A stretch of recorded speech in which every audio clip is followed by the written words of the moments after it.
Good morning and welcome to the Public Service Commission of South Carolina. We have a hearing this morning in docket 222-1-E. Let's take a roll call of commissioners. Present in the hearing room, we have Commissioners Thomas, Commissioner Powers, Commissioner Caston, Commissioner Belser.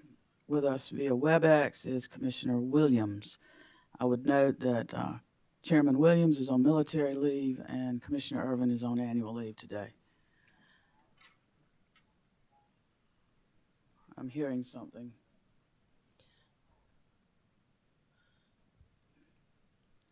I was hearing an echo, Commissioner. I think it's just a delay. I think we've got a WebEx connection open somewhere. General Counsel Hill, would you read the docket, please? Yes, ma'am.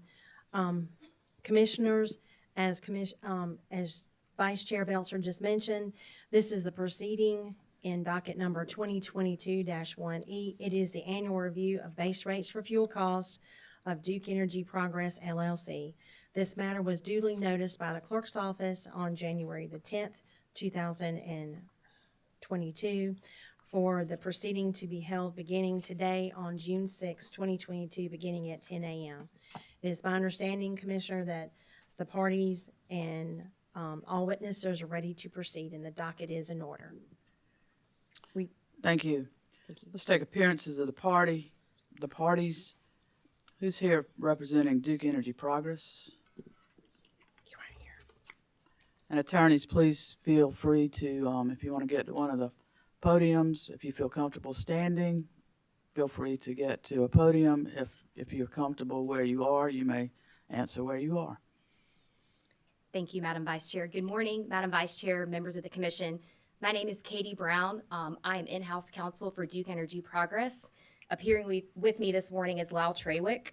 He's with the firm Robinson Gray.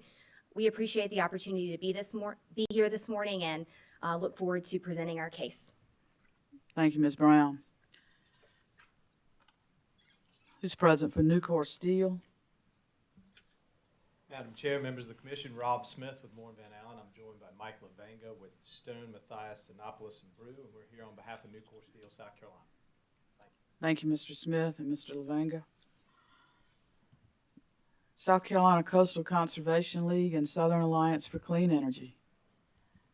Good morning, Vice Chair Belser, members of the Commission. My name is Kate Mixon, here on behalf of the South Carolina Coastal Conservation League and Southern Alliance for Clean Energy, and with me here today is my co-counsel, Emma Clancy. Thank you, Ms. Mixon and Ms. Clancy. Office of Regulatory Staff.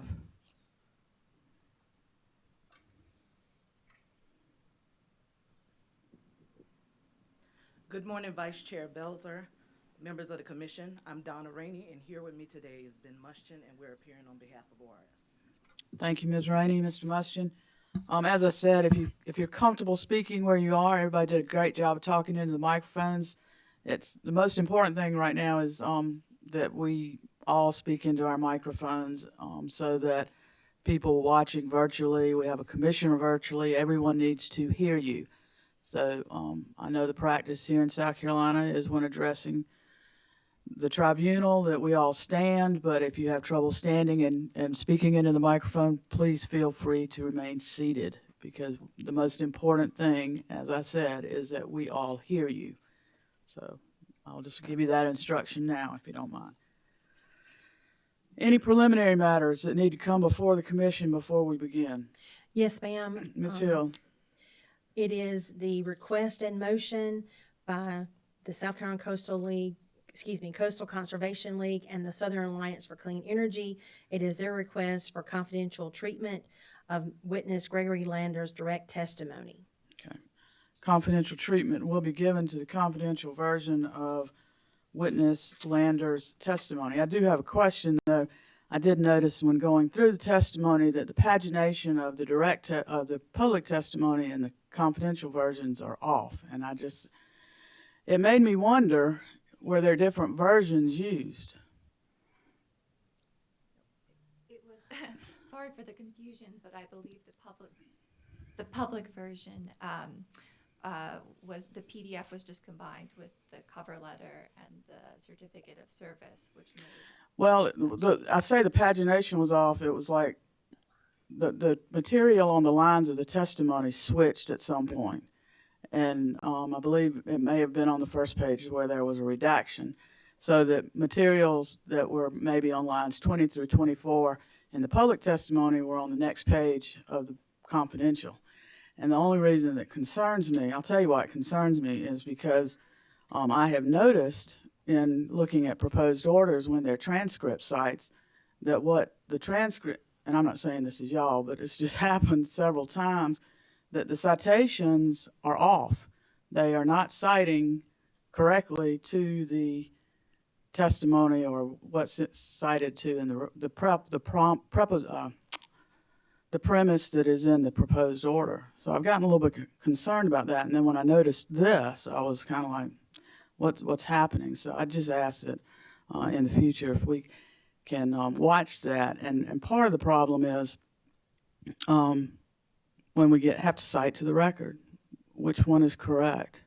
So that's my concern. So, and I'll be glad to, through counsel, point out where it switched. Yeah, we'll certainly look into that and can file. It's not just this time. It's I've noticed it before, like I say, in proposed orders. Okay, is that the only preliminary matter? Yes, ma'am. All right. Vice Chair Belzer, we do have two other brief preliminary matters. Okay.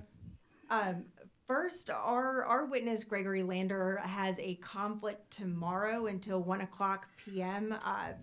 Due to a FERC conference that he has to attend.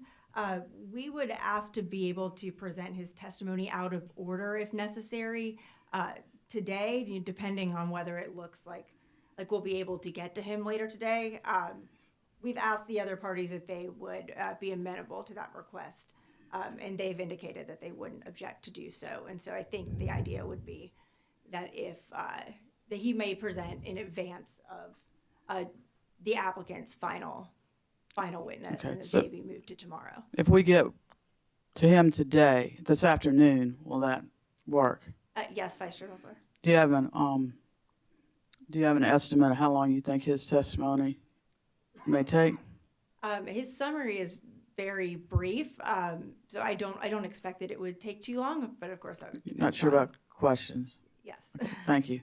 And I believe we have some Duke witnesses that I was surprised that had some conflicts we need to make sure we get to today as well. Yes, Vice Chair Belzer. Actually, the company has a preliminary matter to address as well. Okay. We wanted to revise the witness order slightly just to move Kevin Houston after the first panel instead of after the second panel. He is set to testify in the DEC North Carolina fuel proceeding tomorrow.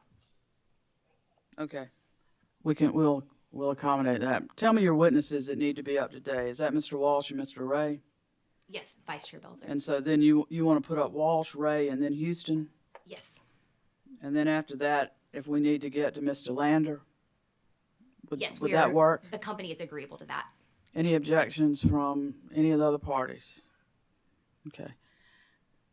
Let me get back to Ms. Mixon. You said two preliminary matters. Yes, Vice Chair Belzer.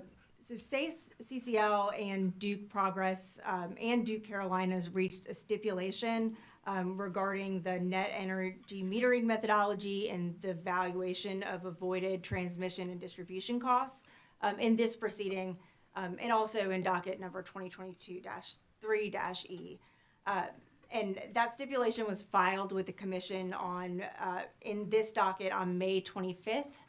As there are no witnesses sponsoring testimony related to that stipulation, we just wanted to request at the outset that the stipulation be entered into the record as the first hearing exhibit.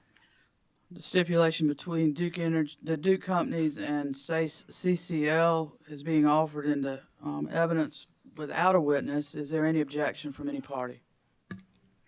Hearing none, Mr. Mustian. Vice Chair Belzer, just to be clear, ORS does not object to the introduction of the stipulation. We do not take a position as to the stipulation itself. I understand that all parties are not signatories to own the stipulation. I'm just asking for if there any objection to the introduction at this time. Okay, thank you. There being no objection, we will mark for identification the stipulation. We'll mark it as hearing exhibit number 1 and enter it into the evidence of this case. Anything else, Ms. Mixon? No, thank you, Vice Chair Belzer. Okay. Anybody else? Any preliminary matters? Okay, thank you. Duke, you want to go ahead and start with your case? Thank you. Thank you, Vice Chair Belzer. The company would call Mr. Brian Walsh and Mr. Tom Ray as a panel.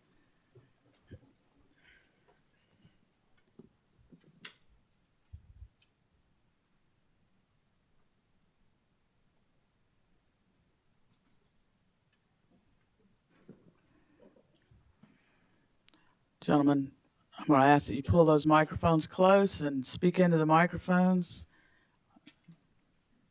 And then we'll get the court reporter to swear you in.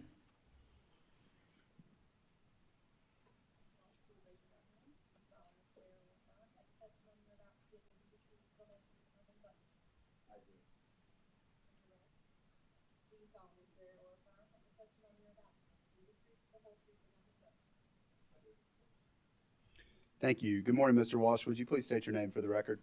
Yes, Brian Walsh. By whom are you employed and in what capacity? I'm the Vice President of Central Operational Services and Oversight for Duke Energy Business Services, LLC. Is that microphone on? Some of these have a red button. Like, there you go. Now it's on. Could you hear that, Vice Chair Belzer, or do I need to repeat the question? I heard it. I just don't know that everybody else did. But Okay. Go ahead. Thank you. And how long have you worked in the fossil hydro solar industry, Mr. Walsh? Approximately 23 years. And what is your educational background? I hold a Bachelor of Mechanical Engineering and a Master of Science in Mechanical Engineering. I'm also a registered professional engineer in the state of North Carolina. And could you please describe any prior roles you've held that are relevant to your testimony in this proceeding? Yes, I have held various roles of increasing responsibility in the generation, engineering, operations areas, and project management. This includes my roles as technical manager at Duke Energy Carolina's Marshall Steam Station, station manager at Duke Energy Indiana's Gallagher Station and Markland Hydro Station, Midwest Regional Manager with overall responsibility for our Midwest gas turbine fleet and some coal-fired facilities, and also General Manager of outages and projects in the Carolinas.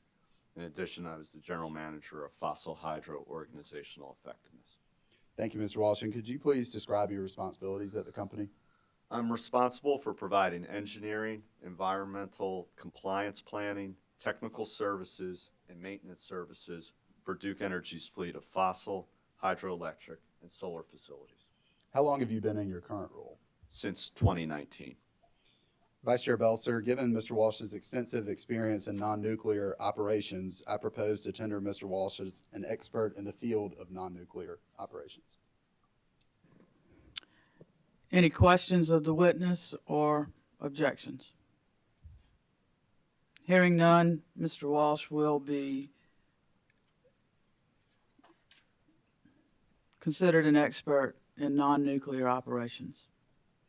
Thank you. Is that right? Yes, ma'am, Vice Chair. Thank you. Mr. Walsh, did you prepare a cause to be prepared 11 pages of direct testimony that was pre-filed with the commission in this proceeding? I did. If I asked you the same questions that were asked in your pre-filed direct testimony this morning, would your answers be the same? I have two updates to my pre-filed testimony. First, on page 5, line 7, my testimony reads, and all 9 CTs have low NOx burners. That phrase should be amended to read, and all 11 CTs have low NOx burners. Second, on page 9 of my testimony, in the table at the top of the page, the column titled Number of Units states that the number of units for the coal-fired test period is 250. The number of units for the coal-fired test period should be amended to show 183. Thank you. Other than those changes, would your answers to the questions in your pre-filed direct testimony be the same? Yes. Madam Vice Chair, I would ask that Mr. Walsh's pre-filed direct testimony be entered into the record as if given orally from the stand. Mr. Walsh's pre-filed direct testimony as amended will be entered into the record as if given from the stand. And could I ask you to repeat the change on page 5 again? Sure. And reference a line number for me if possible? Line 7. Okay, thank you. And should say all 11 CTs, not all 9. Thank you. Thank you, Vice Chair Belser. Mr. Walsh, would you please provide a summary of your testimony at this time? Sure. The purpose of my testimony is to describe DEP's generation portfolio and changes made since the prior year's filing, discuss the performance of DEP's fossil, hydro, solar facilities during the period of March 1st, 2021 through February 28, 2022, provide information on significant outages that occurred during the review period, and discuss DEP's environmental compliance efforts. DEP's fossil hydro solar generation portfolio consists of 8,868 megawatts of generating capacity, which includes 3,143 megawatts of coal-fired generation, 2,408 megawatts of natural gas turbine generation, 3,054 megawatts of natural gas combined cycle generation, 228 megawatts of hydroelectric generation, and 35 megawatts of solar dependable capacity. The company's generating units operated efficiently and reliably during the review period. During the review period, DEP's total system generation was 59,718,775 megawatt hours, of which approximately 50% was provided by the fossil hydro solar fleet. The breakdown includes a 38% contribution from gas facilities, 11% contribution from coal-fired stations, 1% contribution from hydro facilities, and 0.4% from solar facilities. DEP has installed pollution control equipment in order to meet various current reduction requirements for NOx and SO2 emissions. The type and quantity of emissions-reducing chemicals varies depending on generation output, the chemical constituents in the fuel burned, and or the level of emissions reduction required. The goal is to effectively comply with emissions regulations and provide the optimal total cost operating solution. DEP will continue to leverage new technologies and chemicals to meet present and future emissions requirements.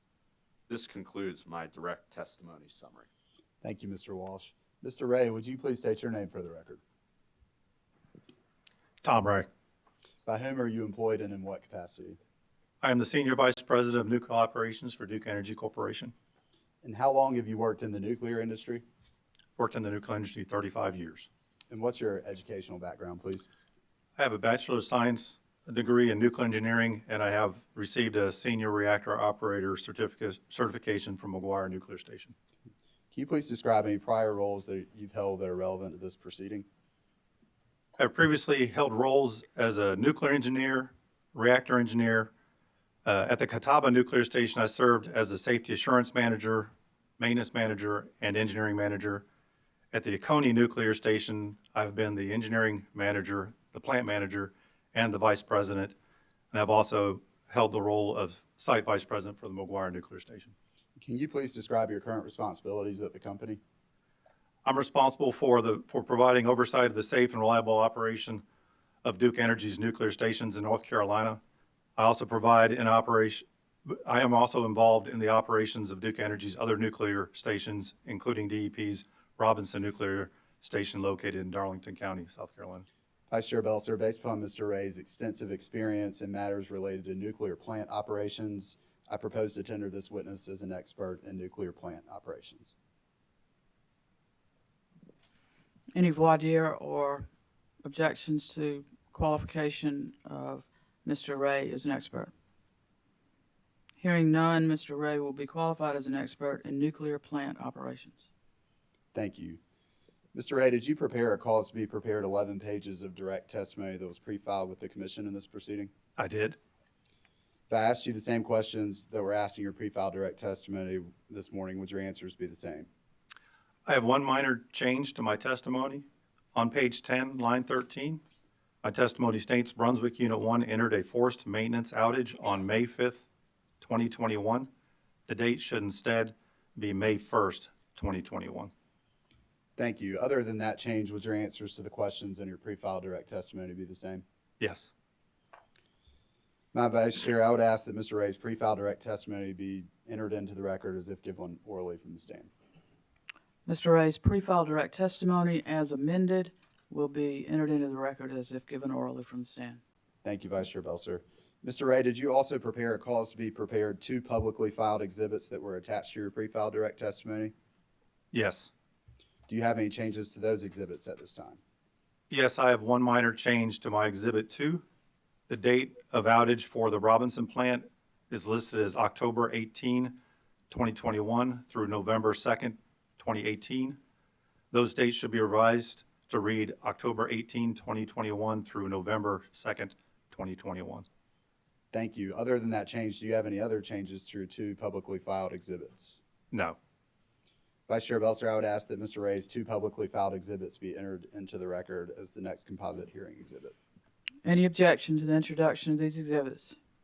Hearing none, Mr. Ray's pre-filed exhibits, Ray Exhibit 1 and 2, will be marked as a composite exhibit as hearing exhibit number 2 and received into the evidence of this case. Thank you. Mr. Ray, did you also prepare a cause to be prepared one confidentially filed exhibit that was attached to your pre-filed direct testimony? Yes. Do you have any changes to that exhibit at this time? I do not. Vice Chair Belser, I would ask that Mr. Ray's confidentially filed exhibit be entered into as the next hearing exhibit and that it remain under seal. Any objection to the introduction of Ray Exhibit number 3? Hearing none, Mr. Ray's confidential exhibit, which is Ray Exhibit number 3, will be marked as hearing exhibit number 3, received into the evidence of this case, will be granted confidential designation and remain under seal. Thank you, Vice Chair Belser. Mr. Ray, would you please provide a summary of your testimony to the Commission at this time? Good morning. The purpose of my testimony is to describe and discuss the performance of Brunswick, Harris, and Robinson nuclear stations for the period of March 1st, 2021 through February 28, 2022. DEP's primary objective is to safely provide reliable and cost-effective electricity to its customers. Safe and efficient operation of our nuclear facilities supports fulfillment of this objective. DEP operated its nuclear stations in a reasonable and prudent manner during the review period and achieved an actual net nuclear capacity factor of 94.09% while providing approximately 49.6% of the total power generated by DEP. There were two refueling outages completed during the review period. Brunswick Unit 2's spring 2021 refueling outage began March 5th, 2021. Maintenance activities, safety, and reliability enhancements and inspections were also completed during the outage. The unit returned to service on April the 5th, 2021, a duration of 30.2 days compared to a schedule allocation of 33 days. This was the shortest refueling outage ever achieved on Brunswick Unit 2. Harris was removed from service on April 24th, 2021 for a scheduled refueling outage. In addition to refueling, maintenance activities, safety, reliability enhancements, and inspections were also completed. Harris returned to service on May 14th, 2021, a duration of 20.4 days compared to a schedule allocation of 25 days. The refueling outage was the shortest in the station's history. Other outages also occurred during the review period. Brunswick Unit 1 was offline 12 days during May 2021 to replace the 1 Alpha and the 1 Bravo reactor recirculation pump seals. In May, shortly after Harris exited the refueling outage and had achieved approximately 30% power, the generator was disconnected from the grid for 13 hours to repair a bracket on the main generator ground detection system. Harris was also offline 3.3 days for a planned maintenance outage in June 2021 to repair an oil leak on the Bravo unit auxiliary transformer. Robinson was offline for 15 days in late October and early November 2021 to replace the Alpha reactor coolant pump seal and repair the Bravo reactor coolant pump flange. Brunswick Unit 1 was offline 25 hours in December 2021 to repair the Bravo no-load disconnect switch. In January 2022, Brunswick Unit 2 was offline for 6.6 days to address condenser end leakage and drywall leakage. As stated previously, the company achieved an actual net nuclear capacity factor of 94.09% during the review period. DEP's performance results support its continued commitment for achieving high performance without compromising safety and reliability. This concludes my testimony summary. Thank you, Mr. Ray. Madam Vice Chair, Mr. Walsh and Mr. Ray are now available for questions from council or the commission. Thank you, Mr. Trawick. Nucor Steel, No questions, Madam Chair. SACE CCL, No questions. Office of Regulatory Staff, None from ORS. Commissioners. Commissioner Caston,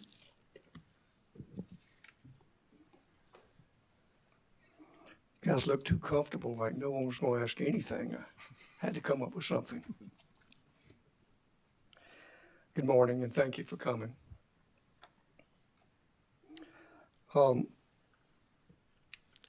Mr. Walsh, on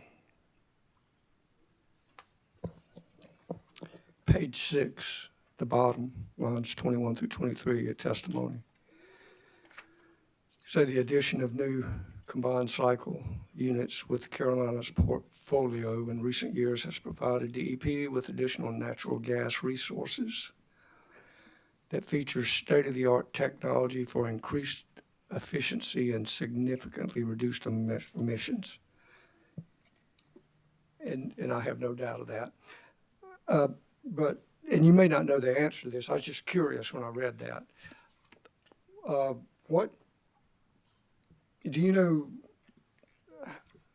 What percentage, I guess, of emissions has been reduced relative to what you had before?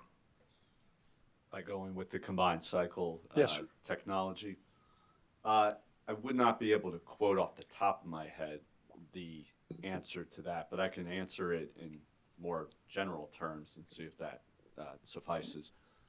We have put in some newer frame gas turbines, including at our new units at Asheville Station.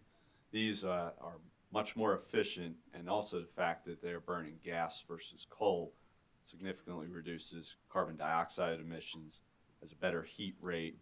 Nitrogen oxide is also reduced, and sulfur dioxide is very low because we're burning gas. And so by putting on newer frame technology on the gas turbines, modernizing our fleet, and replacing older units with more efficient units, it's to the benefit of our customers, both from an environmental and a price perspective. I understand that, but yeah, I tend to be a numbers guy, but obviously you don't have the numbers, and that's okay. I think maybe would Mr. Phipps have a better idea as far as efficiencies and Well, I can speak just on at a high level. When you reference my combined cycle reference, the combined cycle heat rate is noted in my testimony at an average of 7,165 BTUs per kilowatt hour, as compared to the coal, which is 11,061. So just by virtue alone of efficiency, the units are better performing. In addition, combined cycles have significantly reduced emissions on carbon dioxide.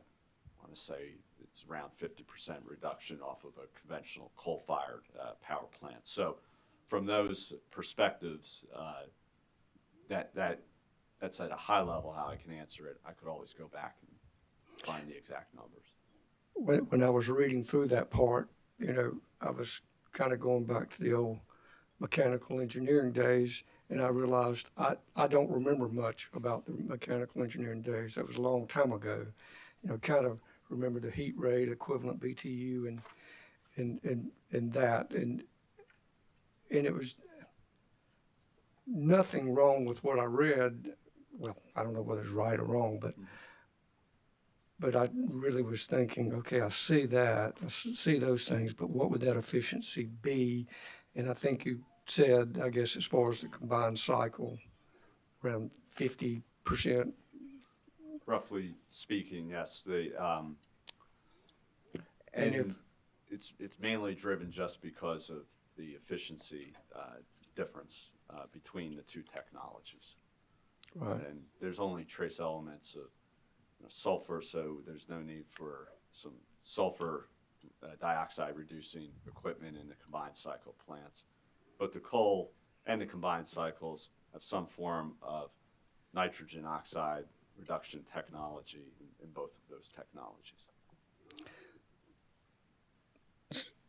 So in essence, you're saying these are, I think on page 4, 18 through 19, you talk about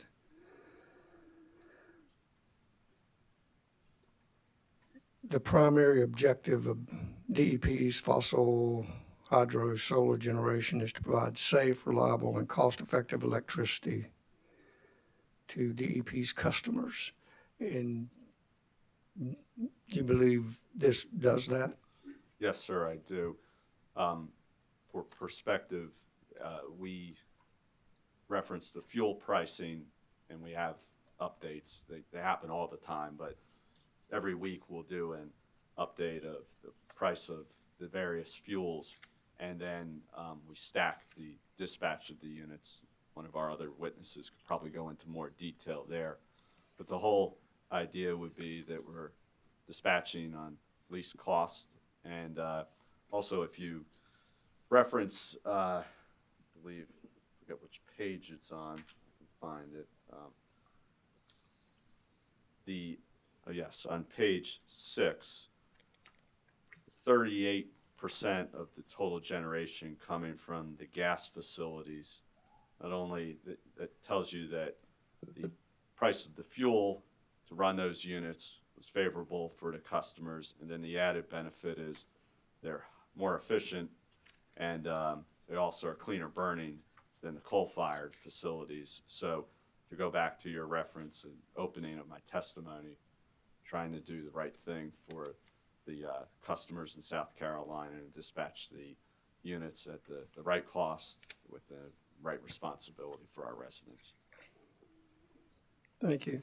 And finally, and all these testimonies kind of run together to me, so I apologize. I can't remember if it was in Mr. Phipps' testimony, yours, or whatever, where you were talking about the model that you run that considers all those things. Yes, sir. So I don't have to flip through all these. Was that your testimony, or was that someone else's testimony? I believe that would be someone else's testimony, but our fuel and system optimization group helps with the dispatch of all of our units on a daily basis, and then we are charged to operate those units efficiently, reliably, and safely. All righty, thank you. Mr. Ray, I have nothing. I'm sorry. I wish I could come up with something for you. I have no more questions, Madam Chair. Thank you, Commissioner Castens. Commissioners, Commissioner Powers? Thank you, Madam Chair. Good morning, gentlemen. I know none of us thought 2 years ago we'd be where we are with gas prices, COVID, everything. And I know you can't predict the future. How does the pipeline and different things you're trying to do with gas, how does that, what do you see as the future of gas prices in the next year, 2 years? Witness Phipps may be better equipped, given that he is in our fuels department, to comment, but I would say to you that we are preparing our fleet to be able to run no matter what the market dynamics do. Lower gas prices will always dispatch the gas over coal in the fossil fleet, which is a good thing from an environmental perspective and an efficiency perspective. But I would say that our coal units have run reliably if the market ends up going the other way.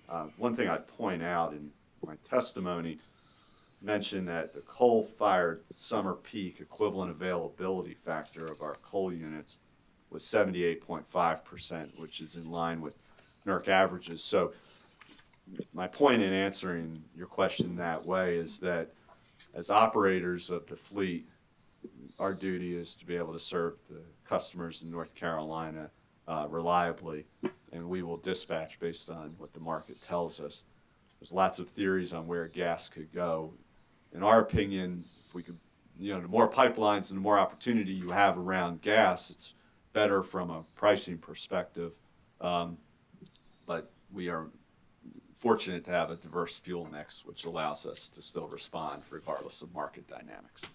Well, looking at your chart on page 9, and there are some differences, I think, particularly with NCF,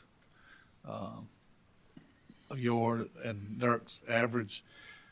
The NERC averages and the numbers, without having to go into a long explanation, can you explain the differences and how this affects operations? And would you say that your coal is less reliable than the NERC average, or how do you compare all that? I'll be happy to answer that question. So we take a risk-based investment strategy around our units, and as Witness Ray mentioned, about 50% of the generation comes from nuclear. Then after that, our gas fleet, which is the newer, more efficient units, they are dispatched typically next, and that's where most of our investment has been. So when you look at the table, our equivalent forced outage rate, our equivalent forced outage factor far outpace the industry average. So we have to be ready on the coal fleet for those periods when we're going to need that incremental load to meet the customer's needs. So while the equivalent forced outage rate has gone up over the last several years, I would attribute that to targeted investment. We invest in the higher base load running facilities, which are typically the combined cycle facilities, but we've made targeted investment in coal facilities, so we're there to capture when the load is highest, hence my reference to the coal-fired summer peak. So, there's no doubt the forced outage rate in the coal fleet has gone up, but we believe that we have intelligently invested to still be able to meet customer demands and are pleased with the performance of the gas fleet. Well, what would be Duke's plans for addressing these concerns in the future? Continued targeted investments. So we have what we call plant health meetings, where we look at every one of our units, including all the coal units, and we look at the life cycle, the expected retire dates, and the demand, and we try to make sure that we are targeting investment in those coal units so as not to raise the net book value way too high, but still be able to respond when the market and the customers need us on the coal side. And so you would naturally expect to see maybe some overall reliability degrade from when the coal units were the base load pieces of our fleet. That's being replaced by the gas units, which are now, have assumed that best or better than average performance. But the coal fleet, we have to make the right investments over the next, decade so that they're there when the customers need us. Okay. Thank you, sir. That's all I have, Madam Chair. Thank you, Commissioner Powers. Commissioners, any further questions of these witnesses? Madam Chair. Go ahead. Commissioner Williams? Thank you. Mr. Walsh and Mr. Ray, thank you for being here. I'm probably going to take you to bigger picture questions than you've had so far. And Mr. Walsh, I'm going to start with page 9 again and the chart that's there. I want to start with, like I said, a bigger picture question, which is, if you were to title that chart, what would it be? A comparison of our actual performance to industry performance with the reporting of key performance indicators. And like Commissioner Powers, I note that there are a number of DEP operational results that are, 10, 20, 30% difference than the NERC average. So would you try to explain one more time for me why those differences exist?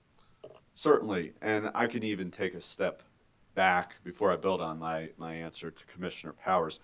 The NERC average is based over 2016 to 2020, so there's been a lot of shifts in the industry over that time. You've seen more coal retired, you've seen different dynamics with with gas. And so if you even look at our units over this period, some of those coal units had really high capacity factors back in 2016.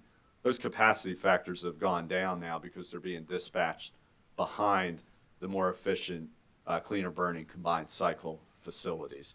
So with that as a backdrop, the 5-year average is useful from a historical perspective, but in the prompt year, I'd say the market is different than it would be over that 5-year average. So I would preface my answer first by stating that.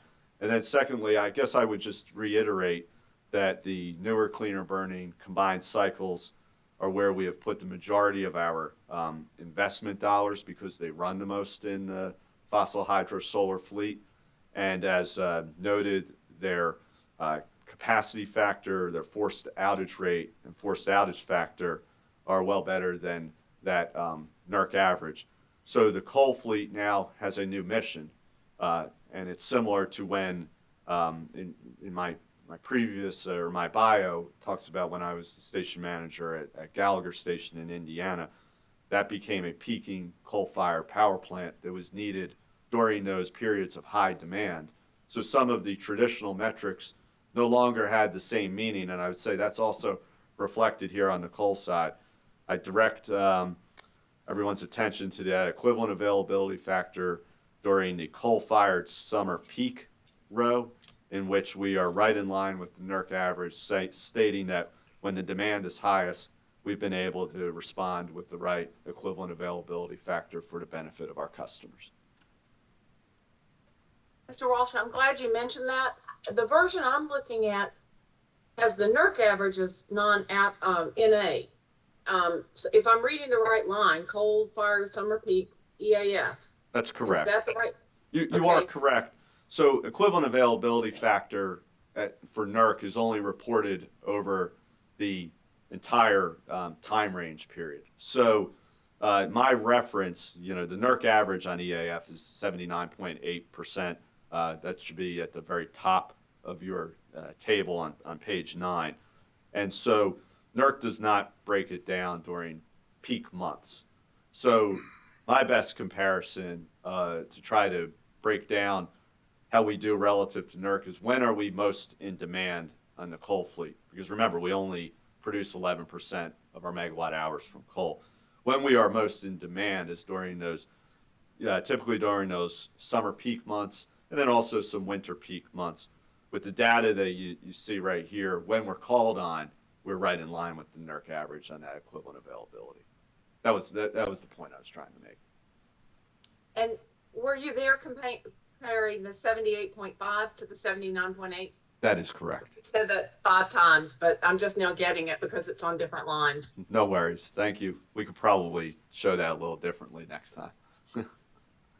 Yeah, and for me, I'm still learning what I now know equivalent average factor, an EAF. Equivalent availability factor. Availability. Okay, that's my handwriting that I can't read. But I'm trying to dig deep and understand. So I appreciate your patience and understanding and my slowness in kind of figuring out what you're saying to what this chart says. No problem. I have one other question for you, and that is more of a big picture, just trying to understand while you're on the witness stand. And that is understanding a little bit better, page 4, the solar capacity of 35 megawatts, and then the footnote that talks about relative dependability. And I understand that in a big picture way. So now I'm asking the opposite question. What are the tools that you use that help you get from the 35 megawatts, well, help you get from the 141 megawatts to the 35 that are dependable? What's the model, or what are the inputs in a general sense? Right. So even if you have a nameplate of 141, there's only so much time and radiance from the sun to allow you to capture that. So that's where we come to, the amount of time the sun shines and the strength of that sunlight over the course of the year, we only have about 35 megawatts that we would call dependable capacity. So what are we looking at? Two main things we look at are solar inverter availability and solar energy yield. And what we're really trying to say there is, for the irradiance of the sun, are we making the right number of megawatts during that opportunity? And so we want to capture that, and we have internal goals that we try to meet to do 95% or better on that energy yield. And then also, our single biggest issue with unavailability has been the performance of solar inverters. It's a piece of equipment in the solar arrays. As the industry has blossomed, this piece of equipment has had some reliability issues, and the vendors are getting more mature. We're getting more mature in the operation of this, and so we are tracking not only that energy yield, but tracking that inverter availability to make sure that when the sunlight is there, we're ready to respond. I am pleased to say that during calendar year 2021, we met all of our internal metrics for those two key performance indicators among our solar fleet. Thank you. That was helpful. Is there another realm in which this is used in other cases that the commission has seen? This may be a question you can't answer, but I'm trying to sort of piece together, the avoided cost part and IRPs, and can you get even bigger in terms of are there other places that you can testify to that you're using these same two standards for determining availability? So the health of the way we're operating the fleet really would be measured by those metrics, indicators that I mentioned. I think broader speaking, we try to make sure that our fleet is ready for additional solar expansion and being able to still operate the fleet reliably. So take the lessons learned from the existing solar units we have, and for any new solar that may come on the system, be ready to operate it well. When I think longer term, as more solar comes onto the system, that's got to operate well, but then we also have impacts to the rest of the fleet. When renewables come on, we have to be able to have flexibility with our other fossil units to be able to take on that renewable energy.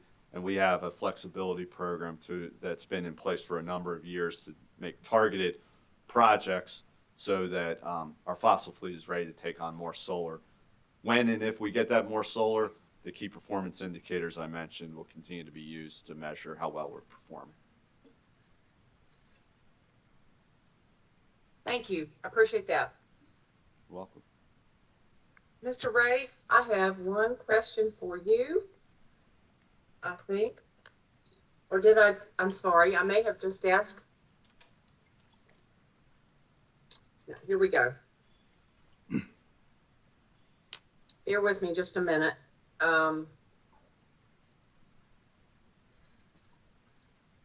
question for you has to do with the net nuclear capacity factor. And if I'm following your testimony on page 5, you talk about 101.8%. Does that sound right? That does sound right, yes. Okay. And then the actual system average capacity factor of 94.09% on page 11. That's correct. And then the standard that the state I'm not sure if this is a regulation or a statute. The standard is 92.5, the minimum standard. And I may have some apples and oranges, and I want you to help me separate them in terms of how all these relate to each other. Yes, I understand. Yeah, it took me a while with all those numbers. The 101 discounts refueling outages. In order to get a base number to do comparison across other sites and against the numbers in the regulations, or maybe the suggested number that we should be targeting, You take the refueling outages out just to see what your capacity factor is with the units just running, how often they're down, how well they're operated. And so that's where you get the larger number for 101. The number we use for internally to determine our performance includes the refueling outages, because when you take the unit down for refueling outages, it's obviously not producing electricity for the customers, and we're having to use an alternate power source. Nuclear is one of our most efficient and lowest cost power sources, so we want to use it preferentially. So when we do internally, we include the refueling outages. We'd like those to be as efficient as possible, and as stated in the testimony this last year, we had 2 of those, and both of them were the shortest refueling outages we had ever produced on those units. And so the 101 really gives you a value of general comparison, taking out the fact that we have to take them out of service to refuel them. And that's what you can compare back. And it's, it's a really good number. Obviously, it's over 100. And it's over 100 because it includes things like the units run more efficiently when the water's colder or the weather's cooler. They run more efficiency, so they actually go above nameplate in those cases. And also the times that we actually come in shorter on our refueling outages, that adds to the value as well. So that's why it always looks odd to see a number greater than 100%. And that's why it's over 100%. So the 94.09 has the refueling outages removed. No, ma'am. The 94.9 is all in. So all the days that the units were out of service. And so if you look over the last 3 years, in 2019, the units were out of service about 125 days, and we take all 4 reactors. In 2020, we were out of service just over 100 days. And then in 2021, we were out of service about 85, 86 days. And so we've progressively gotten better keeping the units online and taking them into refueling outages for shorter periods. Thank you. I appreciate your patience as I try to learn with you and in front of everybody. Yes, ma'am. No further questions. Thank you, Commissioner. Commissioner Caston, I think you had another question. Yes, and first of all, I don't ask questions just to ask them, so I don't want you to think I'm hassling you. But I really do, try to understand the things I read and, what I hear. And I think in some of the questioning from Commissioner Powers, it generated a couple of thoughts relative to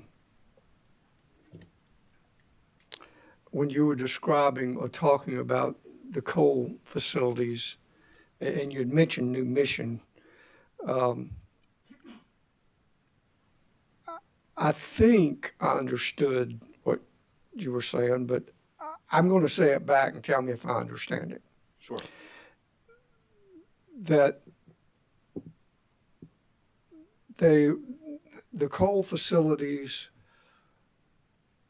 work fairly well during summer peak, summer, winter, and good base load, maintaining it. But they have age on them. And while you didn't say this, it sounds like Duke's direction relative to those is not to refurbish to the point of, say, 50 years, but you're looking at, or what Duke is doing is what O&M, what improvements do we need to do to keep it going effectively, efficiently as we proceed?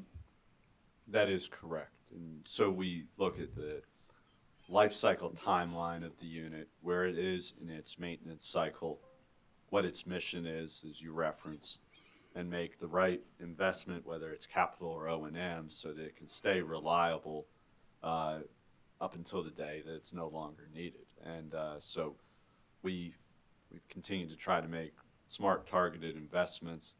And those units, they're good units. And you referenced it. They used to be, the additional base load after nuclear.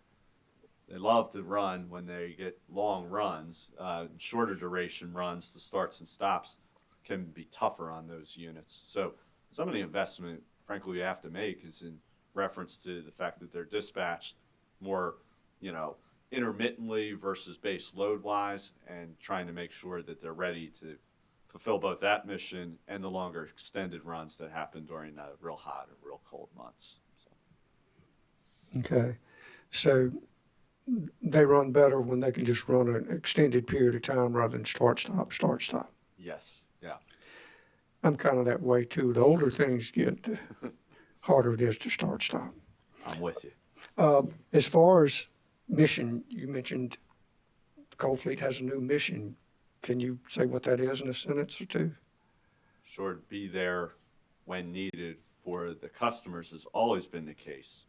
When we're needed now is a little bit different because of the newer fleet of combined cycles that's out there. So be there when the load demand is the highest. Be there when any of the other units that you depend on normally, you might be offline. Be there for our customers. That's the mission. And you probably don't know the answer to this, but when they were commissioned, the coal facilities versus now relative to emissions, do you have any idea what the percentage difference in emission standards are? Yeah, I do. I mean, so those scrubbers take out, I'd have to go back and double check, but we're talking over 95% of the SO2 emissions, nitrogen oxide, typical combustion nitrogen oxide from a plant might be 0.5 coming out at 0.5 pounds of NOx per million BTU, and then when we run it through an SCR, you're less than 0.1. So you're talking nitrogen oxide reductions of 80% or greater. And then, I guess from a fleet perspective, the carbon dioxide emissions come from the newer plants. I wouldn't say that we have an appreciable carbon dioxide emission difference from when they were commissioned because the combustion principles are the same, and the efficiency actually gets a little worse over time the more miles you have on the unit, if you will. So the biggest gains have been in the nitrogen oxide and sulfur dioxide areas. And then also we have to reduce mercury, part of our mercury and air toxin standard, and the scrubber that's put in for SO2 also takes out a lot of the mercury. I cannot quote for you off the top of my head what that reduction is, but it's well within the limits of the mercury and air toxic standard. Well, I got to be honest with you. I can't see that stuff, but I remember when I was younger, seeing these coal stacks. Yes, sir. This black smoke coming out of it, like an old, Western train. Yes, sir. Just black smoke, but I know I can't see that now, but what's in it, I don't know, but I guess you've said. So on that front, yes, we have electrostatic precipitators and in our plants for removal of particulate. So that's why you can't see it, because we remove, almost all of that particulate through those electrostatic precipitators. And so that technology is matured. A lot of these coal plants, generally speaking, the technology has been around for a while, and many of the plants that are out there in industry are, 30, 40, 50 years old. And so those plants have had to be retrofitted depending upon whether it's opacity that you saw coming out of the stack, nitrogen oxide rules, clean air rules, have all had to be retrofitted to comply with those rules. And so, the coal plants today are much cleaner burning than they were when they were originally commissioned at, 20, 30, 40, 50 years ago. In a summary, if I could sum it up as far as the efforts Duke puts into their coal-fired facilities now, is to do what they need to do to extend them through their useful life, depreciated life. Yes, sir. I mean, we see them as a part of the portfolio moving forward. Of course, with integrated resource plans and things of that nature, we'll always look at when that retirement date is. But yes, we have to be able to run those units reliably till the end of their useful life. And from when I went to school, how long we were told that a plant should run for, and then how long many of these run, we have outpaced the design timelines for most of our coal plants, and we have made the right investment to keep them running. And all along the way, we've had to put in the right pollution control equipment to comply with all applicable environmental rules, regulations, and permits. So we're proud that they've been a good investment for the customers. Well, we had a 100-year-old conventional treatment plant. Found out if you just kind of take care of it, treat it nice. It's like that Honda that's got 350,000 miles on it. Change the oil and change tires. That's correct, and that's why we take the outages we take. So do the maintenance you need so you're there when you're needed. All righty, thank you so much, Mr. Walsh. Thank you, Mr. Ray. Mr. Walsh, in response to one of Commissioner Caston's questions, you mentioned the SCR, and is that just the scrubber? That's called selective catalytic reduction, and it's for nitrogen oxide removal. I just wanted to make sure that the record reflected what that was. Thank you.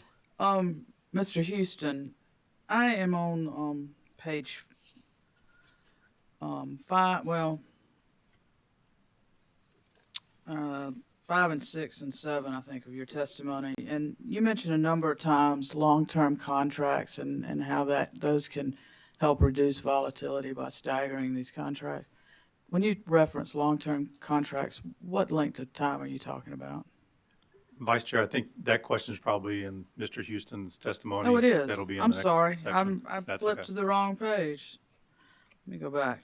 I apologize. No, that's okay. I think Commissioner, that's fine. Thank you. Sorry about that. That's okay. Any other questions, Commissioners?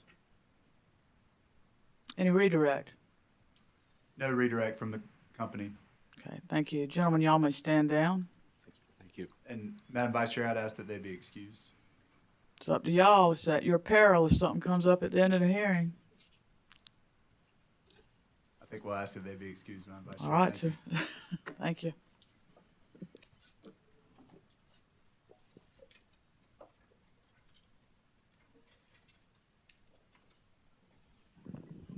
Next witness. Hang on a minute. Next witness. Thank you. Vice Chair, the company will call Mr. Kevin Houston. I've already tipped him off, I suppose. That's right.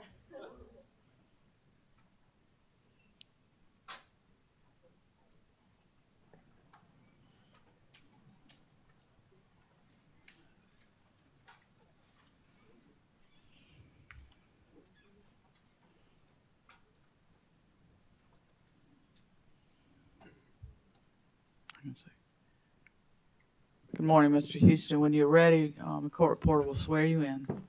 Okay. Ready? Mr. Houston, Morning. good morning. If you would raise your right hand. Do you solemnly swear or affirm that the testimony you're about to give will be the truth, the whole truth, and nothing but the truth? I do. Thank you. Mr. Thank you. Good morning, Mr. Houston. Would you state your name for the record, please? Kevin Houston. By whom are you employed and in what capacity? I am the Director of Nuclear Fuel Management and Design for Duke Energy Progress and Duke Energy Carolinas. And how long have you worked in the nuclear industry?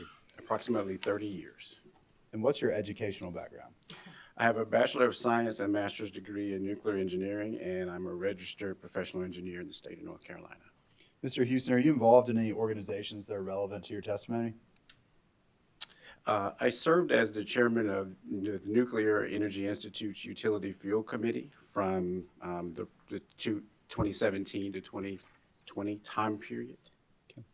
And please describe any prior roles you've held that are relevant to your testimony in this proceeding. I've held a variety of roles within the company, including as an engineer in the nuclear design group, also in the fuel fabrication and enrichment procurement group, and I've held managerial roles related to the purchases of uranium conversion services, enrichment services, fuel fabrication services, spent fuel management, and dry fuel storage. And please describe your responsibilities at the company. I am responsible for nuclear fuel procurement, spent fuel management, and dry storage and reactor core design for the nuclear units owned and operated by DEC and DEP.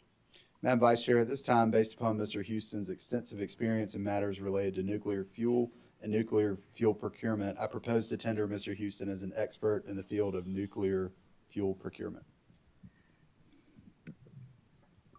Any voir dire or objection to qualifying Mr. Houston as an expert in nuclear fuel procurement? Hearing none, Mr. Houston will be qualified as an expert in nuclear fuel procurement. Thank you, Vice Chair Belser.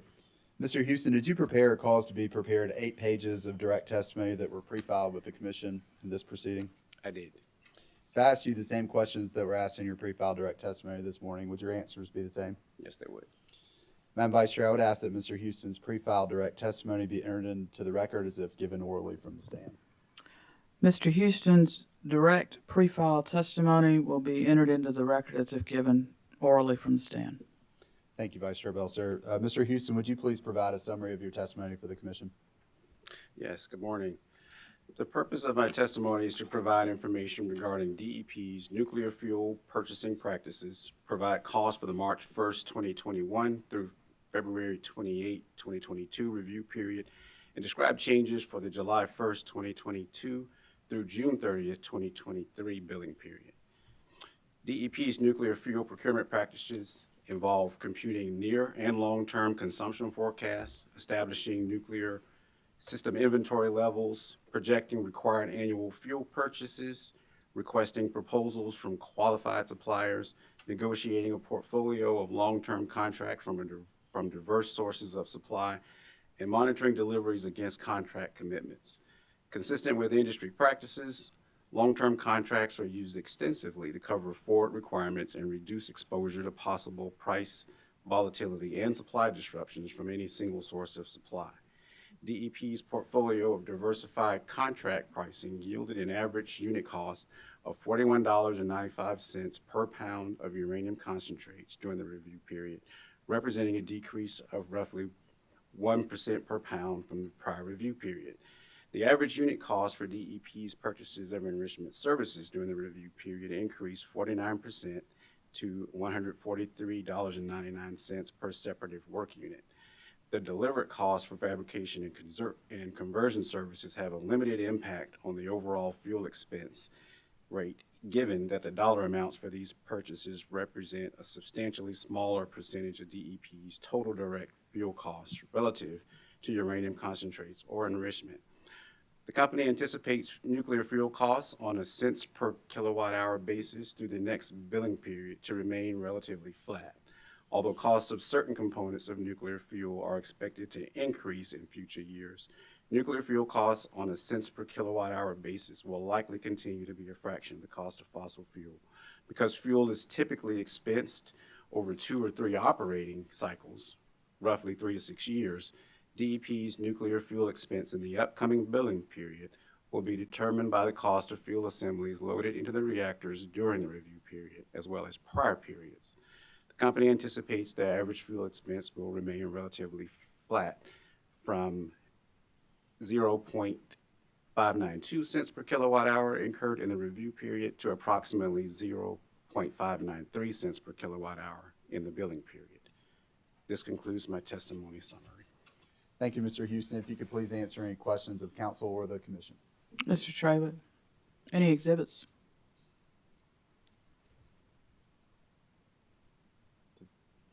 Exhibits.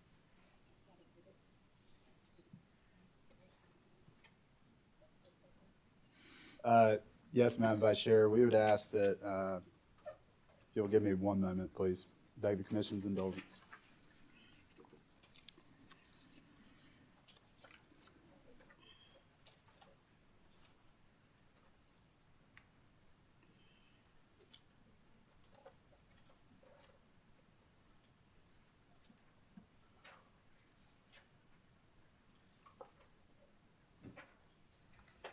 Mr. Houston, did you prepare or cause to be prepared 2 exhibits that were submitted in connection with your pre-filed direct testimony filed with the commission? I did. Do you have any changes to make to those exhibits? No, I do not. Madam Vice Chair, I would ask that they be admitted into the record at this time.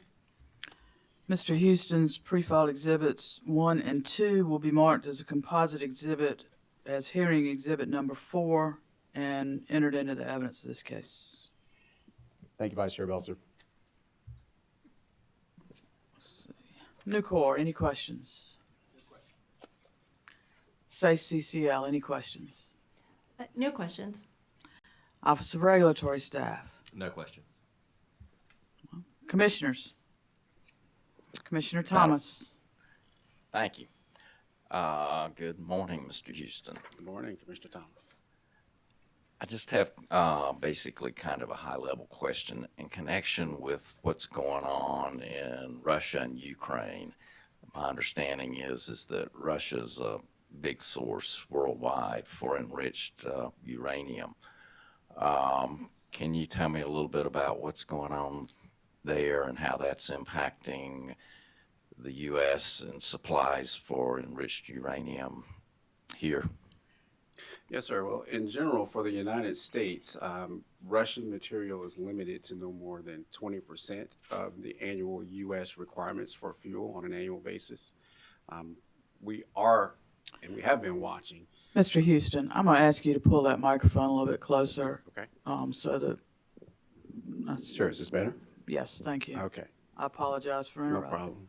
I'm sorry, I think if I can continue, Russian fuel deliveries into the United States are limited to be no more than 20% on average for average annual requirements for nuclear fuel within the United States.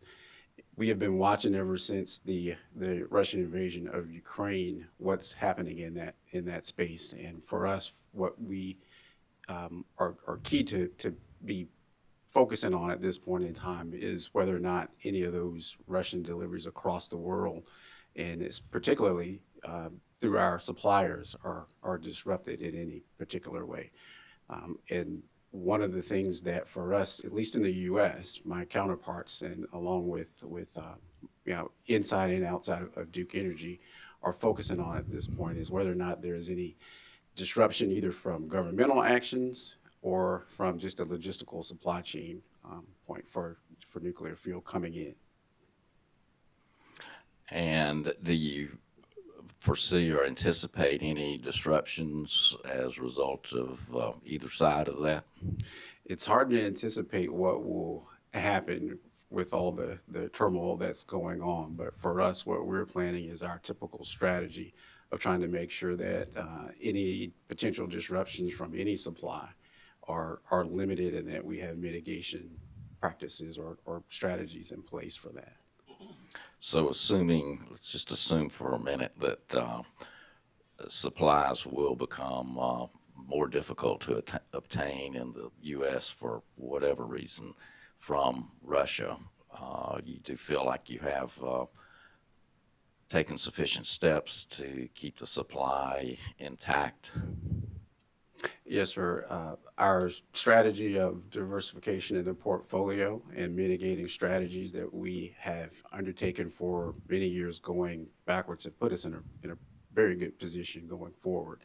Regardless of what happens with respect to Russian deliveries directly, we are covered through at least mid-decade through this decade for fuel supply. Okay.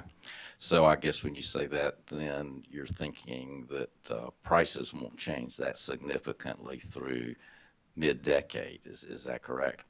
We do anticipate that supply and demand and global logistics will increase Western supply as there will be many countries and many utilities that will decide perhaps to reevaluate the risk or realign where they choose to purchase fuel from.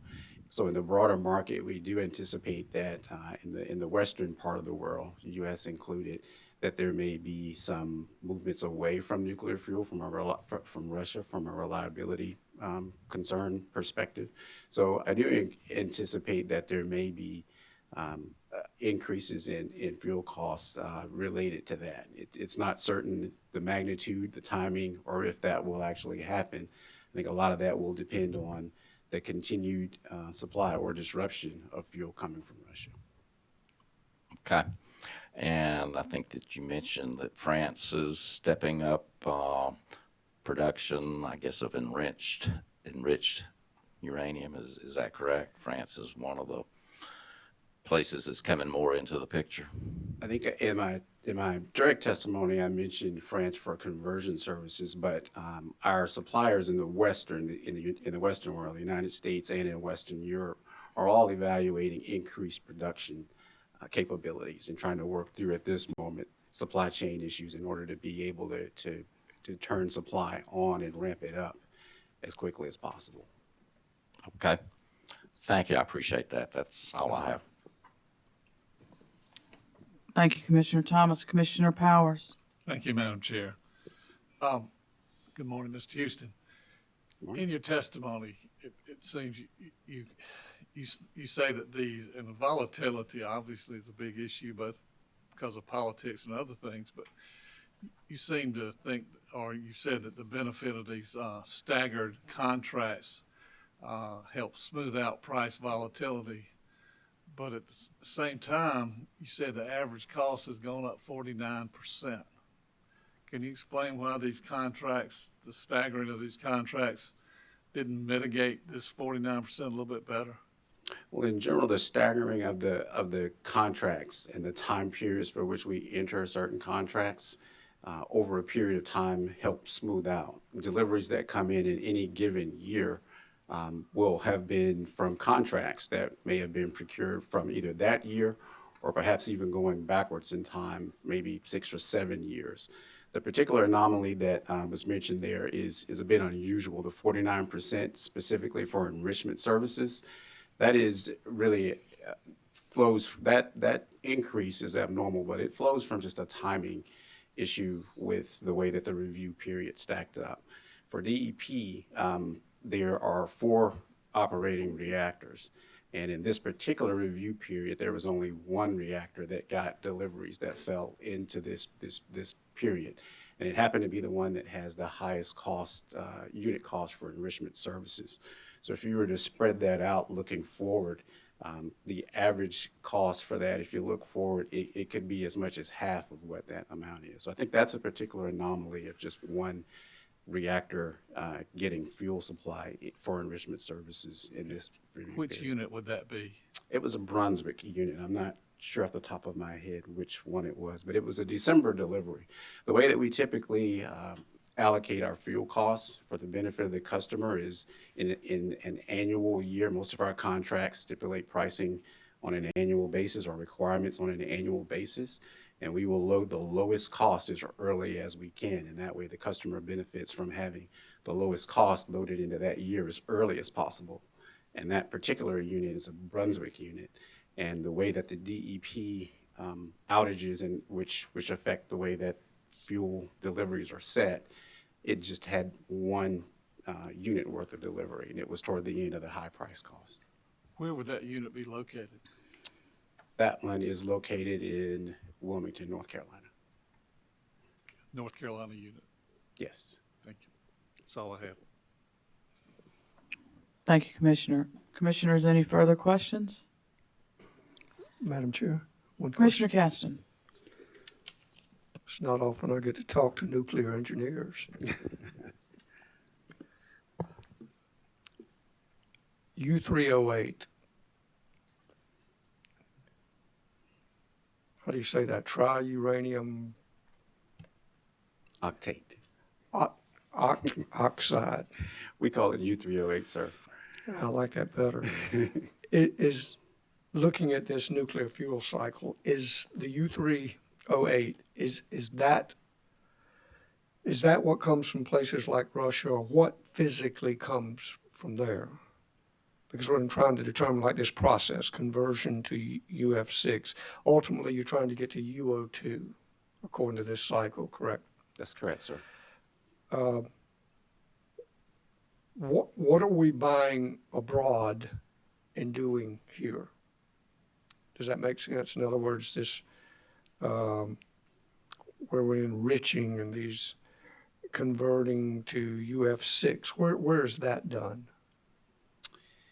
The conversion to UF6 occurs in primarily Western world facilities. There's one in Illinois. In North America, there are also a couple in Canada and primarily in France. Russian material that comes through to the United States can have either, typically it will have all of the first three components, U308, conversion services, and enrichment when it gets delivered. Often we'll only have enrichment services as well that come into the U.S. through Russia. So it can come in from a variety of different ways into the U.S. Thank you. That's all I really wanted to know. Okay. Very helpful. Thank you. Mr. Houston, you mentioned the long-term contracts quite a bit in your testimony. Typically, what are the terms when you reference a long-term contract? For us, long-term contract would typically be a contract that has the first delivery roughly 2 to 3 years from current date, and the term of those deliveries through that would be for roughly 4 to 5 years. Okay. Thank you. You're welcome. Anything else, commissioners? Mr. Trawick, any redirect? No redirect from the company. Thank you. Mr. Houston, you may stand down. Thank you for your testimony today. Vice Chair Belser, I'd ask that the witness be excused. Same admonition, but he may be excused. Let's take a 15-minute break. That'll put us back about, why don't we say 11:40, I think. My phone is a bit faster than that wall clock, so we'll say 11:40.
Welcome back to the Public Service Commission of South Carolina. We are in the hearing in docket number 2022-1-E. It is the annual review of base rates for fuel costs for Duke Energy Progress.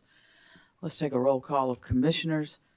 Present in the hearing room, we have Commissioner Caston, Commissioner Thomas, Commissioner Powers, Commissioner Belser, and joining us via WebEx is Commissioner Williams. We're coming back from a break. We're still on Duke Energy's Duke Progress main case, and we'll recognize Ms. Brown. Thank you, Vice Chair Belzer. The company would next call Ms. Dana Harrington and Mr. Jason Martin as a panel. Thank you. Panelists, please be sworn by the court reporter. Ms. Harrington, do you solemnly swear or affirm that the testimony you're about to give will be the truth, the whole truth, and nothing but the truth? I do. Thank you. Mr. Martin, if you'd raise your right hand, do you solemnly swear or affirm that the testimony you're about to give will be the truth, the whole truth, and nothing but the truth? Yes, I do. Thank you. Please proceed, Ms. Brown. Thank you. Good morning, Ms. Harrington. Good morning. Would you please state your name for the record? Dana Harrington. By whom are you employed and in what capacity? By Duke Energy and Duke Energy Carolinas and Duke Energy Progress. I'm a rates manager.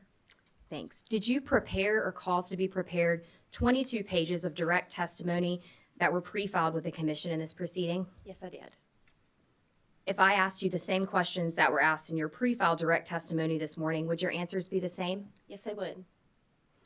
Vice Chair Belzer, I would ask that Ms. Harrington's pre-filed direct testimony be entered into the record as if given orally from the stand. Ms. Harrington's pre-filed direct testimony will be entered into the record as if given from the stand. Thank you, Vice Chair Belzer. Ms. Harrington, did you also prepare or cause to be prepared 14 exhibits that were attached to your pre-filed direct testimony? Yes, I did.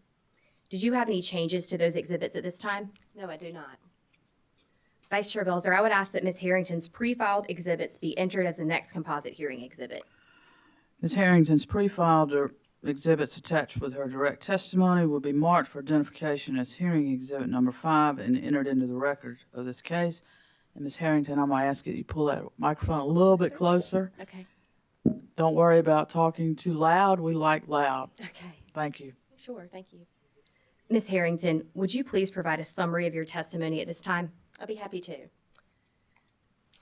The purpose of my direct testimony is to propose fuel rates by customer class to become effective July 1st, 2022 for DEP's South Carolina retail customers.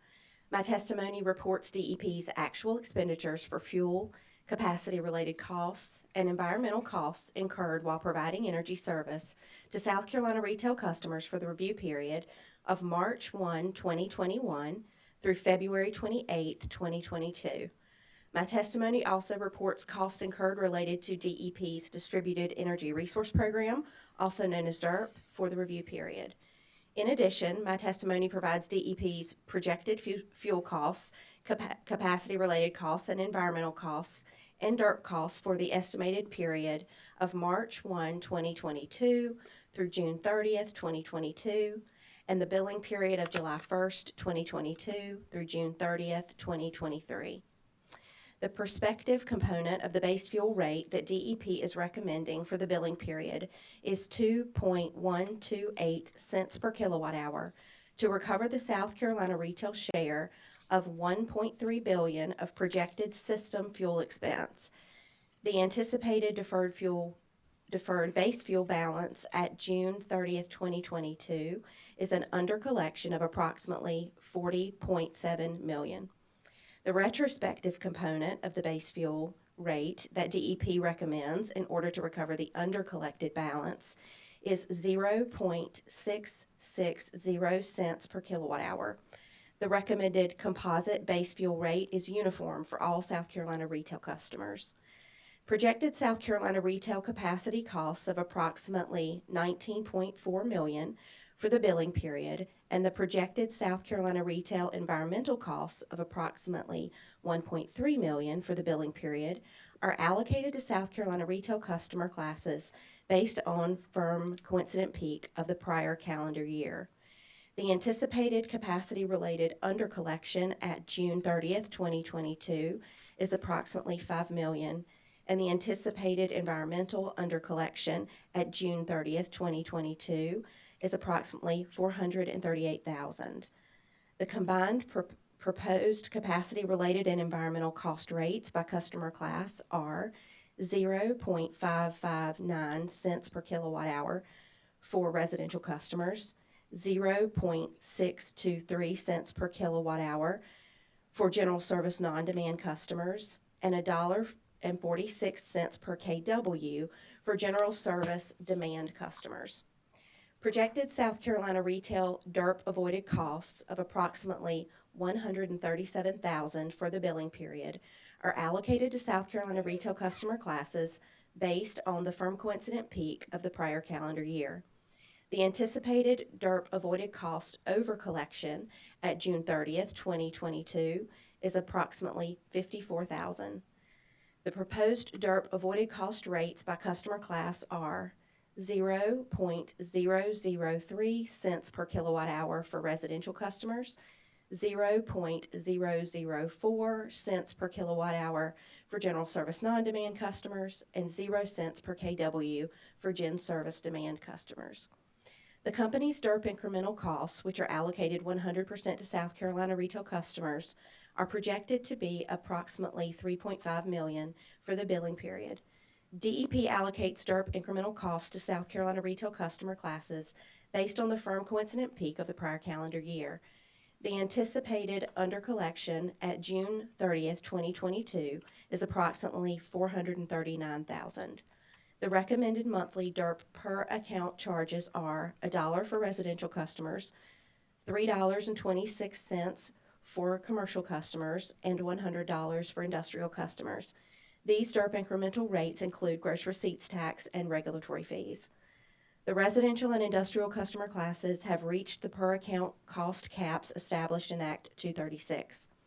The company's review period base fuel costs, capacity-related costs, environmental costs, and DERP costs are reasonable and reflect the company's continuing efforts to maintain reliable electric service and comply with commission-approved renewable energy initiatives in an efficient manner, thereby minimizing the total cost to South Carolina retail customers. The impact of the rates set forth in my direct testimony for an average residential customer using 1,000 kilowatt hours per month is an increase of $10.15 per month, or 8.3%. The increases in the average monthly bill for the remaining South Carolina retail customer classes are 6.8% for gen service non-demand customers, 11.9% for gen service demand customers, and 3.6% for lighting customers. This concludes the summary of my testimony. Thank you, Ms. Harrington. Mr. Martin, would you state your name for the record, please? Jason Martin. By whom are you employed and in what capacity? I'm employed by Duke Energy Corporation as a Director of Strategy, Policy, and Strategic Investment for South Carolina. Did you prepare or cause to be prepared 16 pages of direct testimony that were pre-filed with the Commission in this proceeding? I did. If I asked you the same questions that were asked in your pre-filed direct testimony this morning, would your answers be the same? No, I do have one correction in my pre-filed direct testimony. On page 10, line 18, there's a reference to docket 2019-382-E. That's an incorrect reference. It should read docket 2019-182-E. Thank you.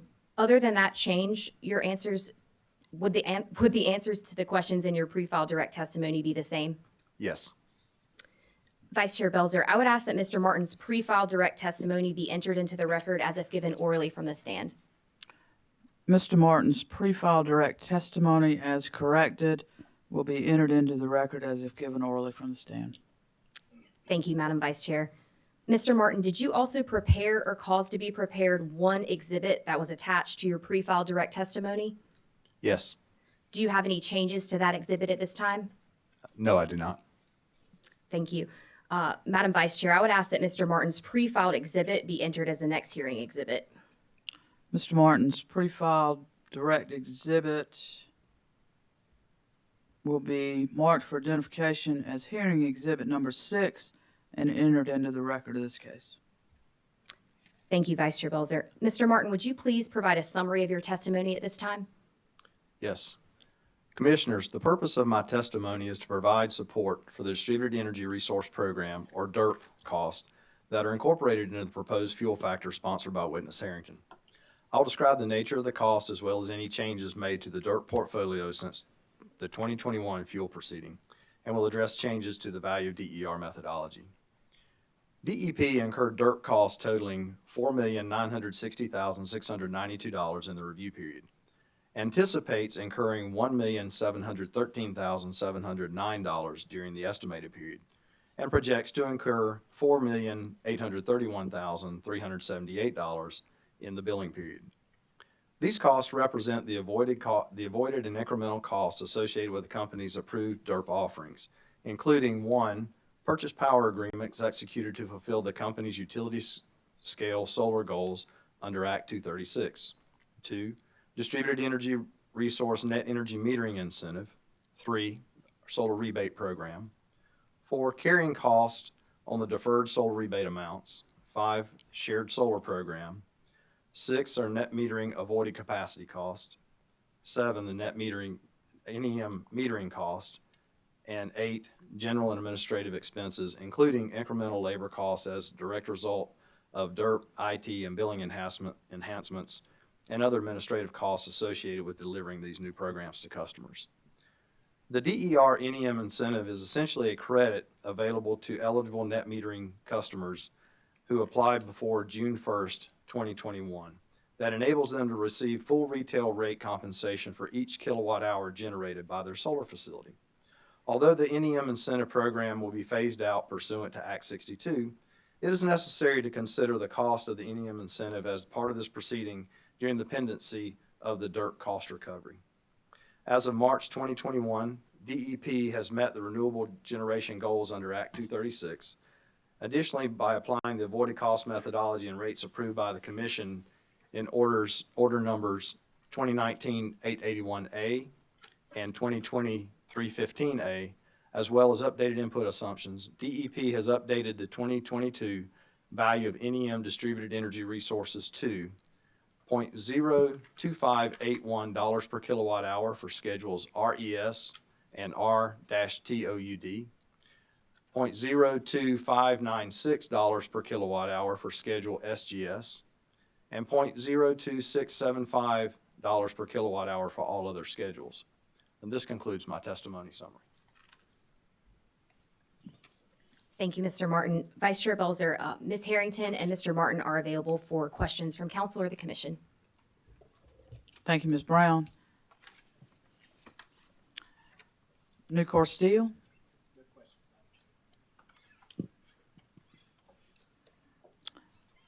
SACE CCL. Ms. Clancy.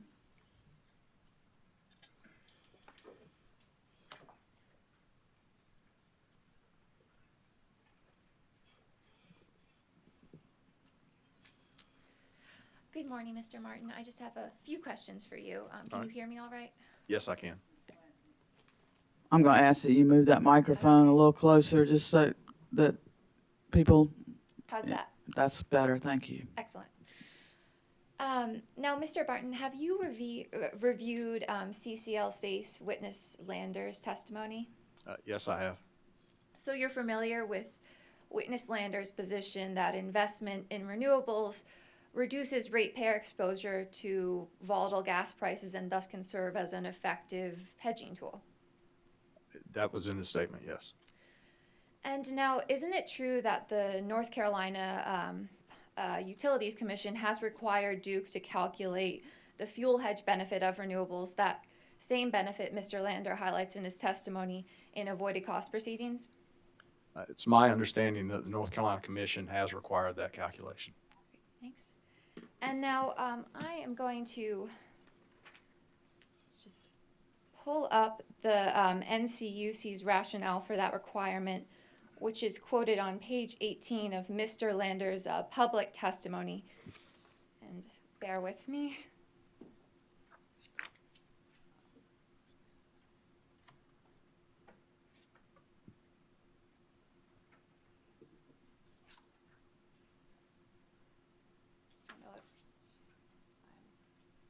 this needs to be put up on the screen, or? We need the, there we go. Excellent.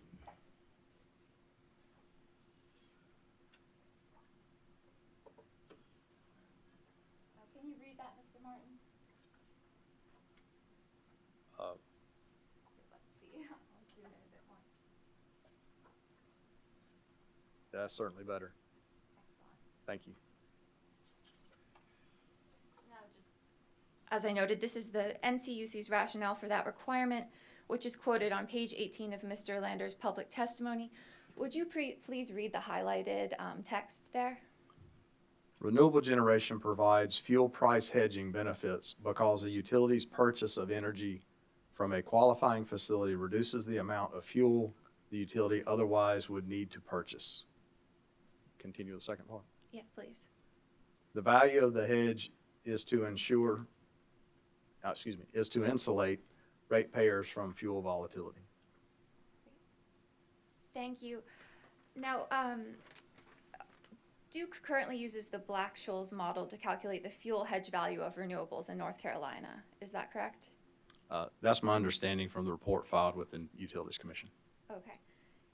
But there are a number of other approaches that can be used to calculate the fuel hedge benefit, many of which interveners have put forth in those NCUC avoided cost proceedings. Is that correct?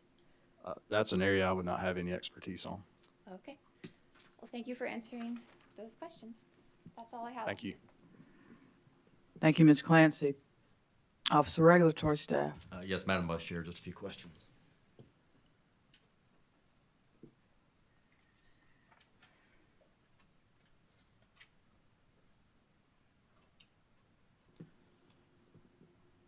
Morning, Mr. Martin. I think still is morning for the next 4 minutes, at least by my watch. So, Good morning, Mr. Musty.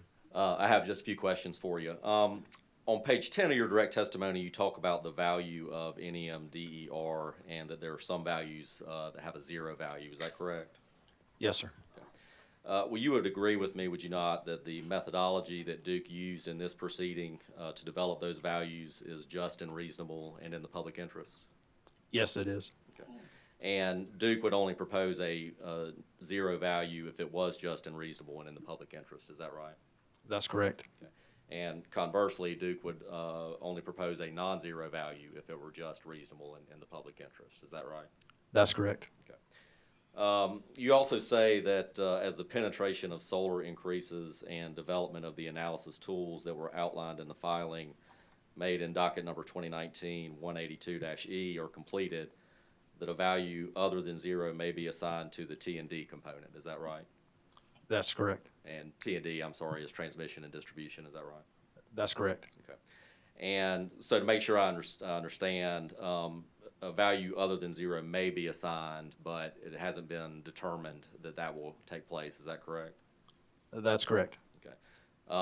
It could be that and I know that that Duke has entered into a stipulation with SACE about the T&D component.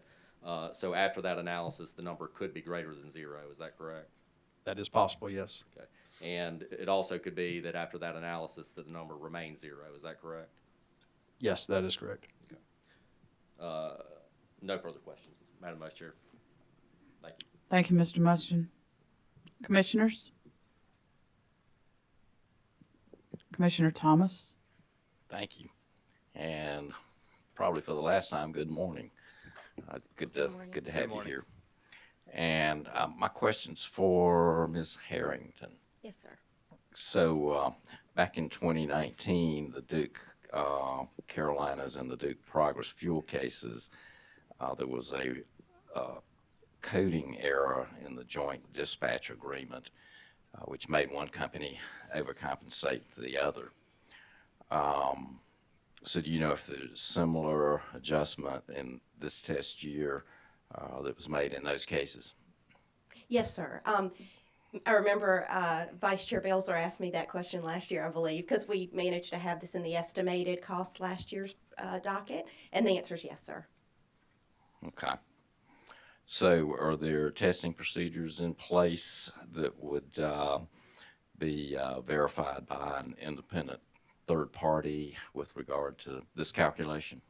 No, sir, there's no third party involved in reviewing the calculation other than the ORS. Okay.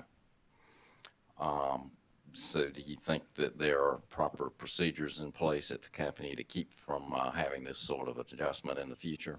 Yes, sir, I do. Okay. All right. And so are you familiar with ORS witness Bickley's testimony? Yes, sir. And the reported capacity cost under recovery of $6,053,780 was in his exhibit BSB number 4. I don't recall that specific point, but I don't mind looking at it collectively with you if you don't mind. Okay. I think I have that.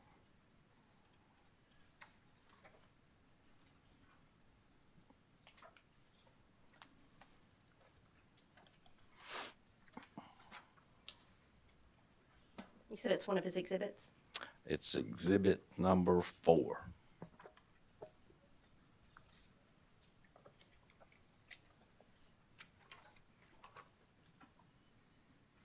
Okay, yes, sir. I believe I have that. Okay. So this number represents the largest capacity under recovery in the past 8 years, I believe. And just wondered if you could tell me a little bit about what are some of the major drivers behind the large under recovery. That is a good question. I have not examined that specific data point in particular. I can't right on the spot tell you the specific driver. It doesn't look radically off from the prior year, but especially in comparison to the base fuel increase, which was the driver that I examined. So I don't have an answer on the spot for that, but could look into that for you if you'd prefer. Okay. Well, I guess that's all I had at this time. Okay. Thank you. Thank you. Thank you, Commissioner Thomas. Any other commissioners? Commissioner Caston.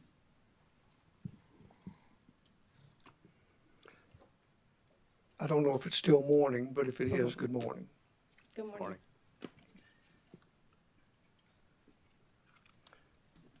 Mr. Martin, page 6 of your testimony, the very first 2 sentences, you talk about 5839-140, effectively socializing the cost of the DER NEM incentive to all retail customers as a component of the utility's respective DER programs. Socializing, what do you mean by that? In the agreement reached for the Act 236 programs, the incremental cost of providing the net metering customers with a incentive was recovered through a DERP recovery rider, and the amounts that Witness Harrington described in her testimony about the dollar per account for residential, the $3 and something for commercial, and the $100 for the industrial customers is the recovery mechanism for those costs, and that's how it's socialized to the customers. Right, and that goes back to Act 236, I think 2014, 2015. That's correct. So,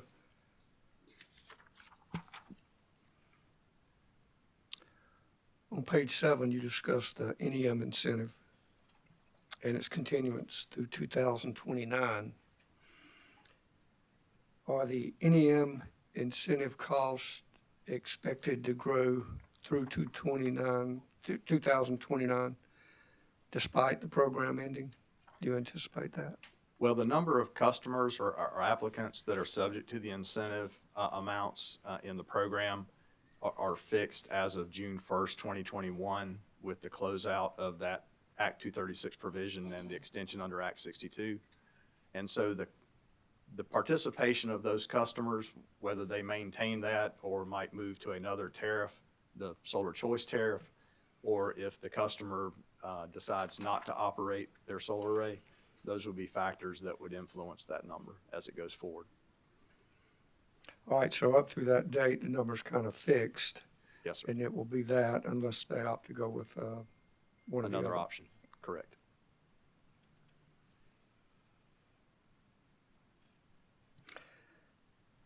If the retail rates rise during that time, would that cause the cost to increase? It could have an influencing factor, yes.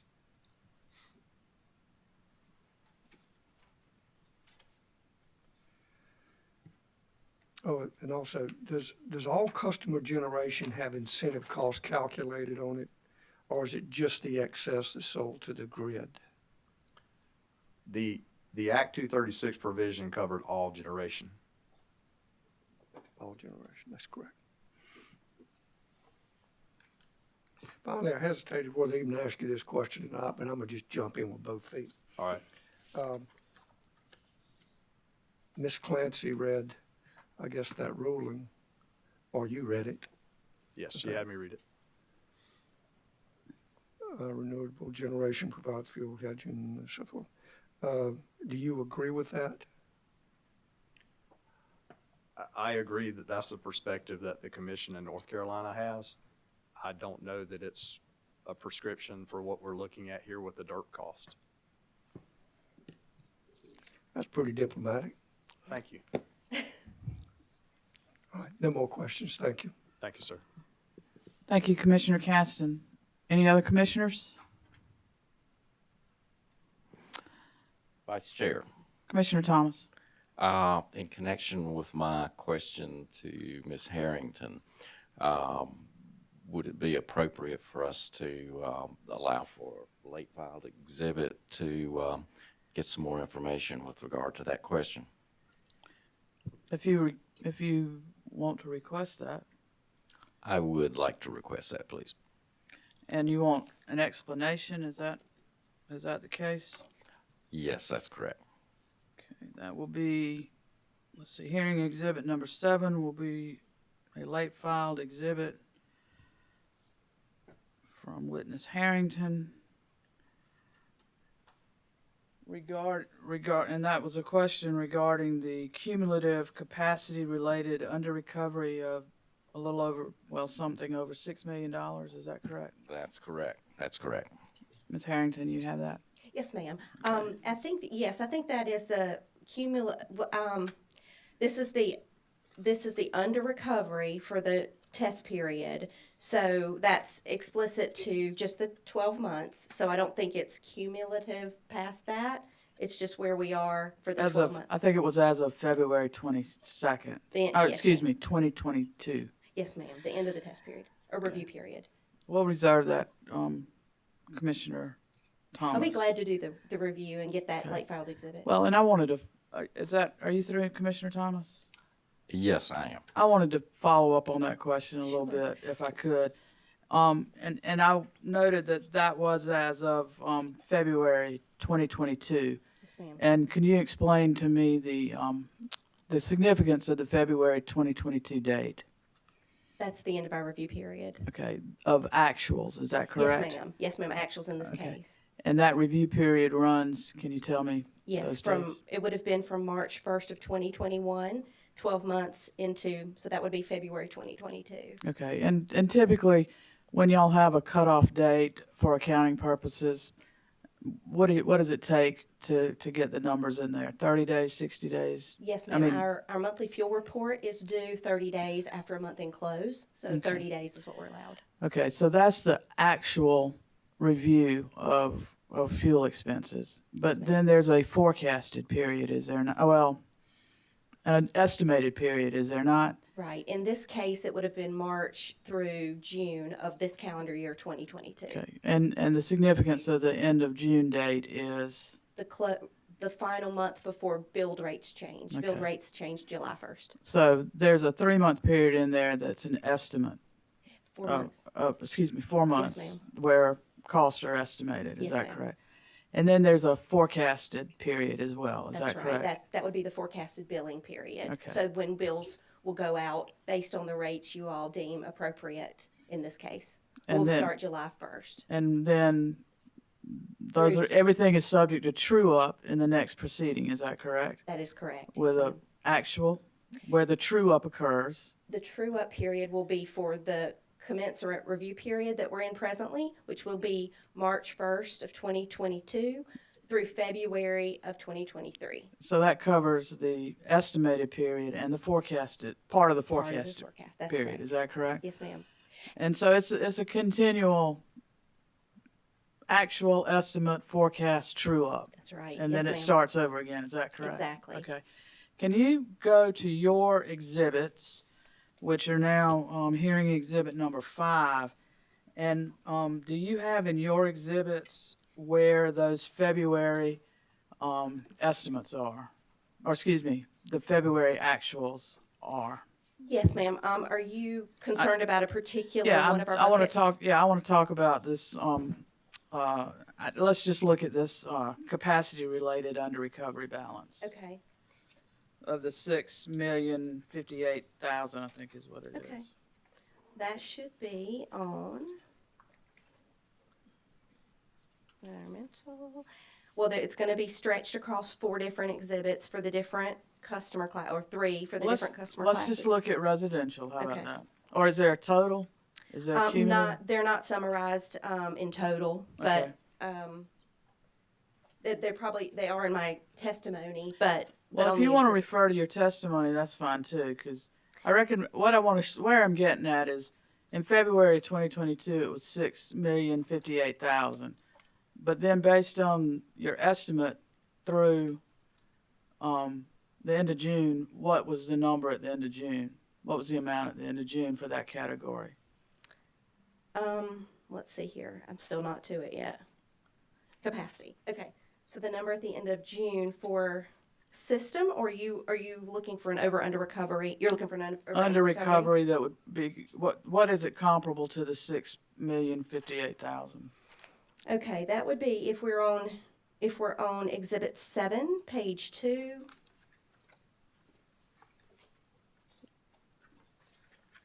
This is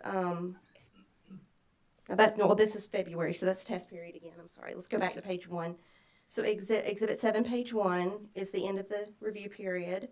That is going to be the 1.5 million, which is on row 30 under the February column or under the 12-month ended column. So the 1.5 million, and then we'd need to go 2 more exhibits to get that's for the residential. And then 2 more pages over would be for the gen service non-demand. So that is $272,000 under collected for gen service non-demand.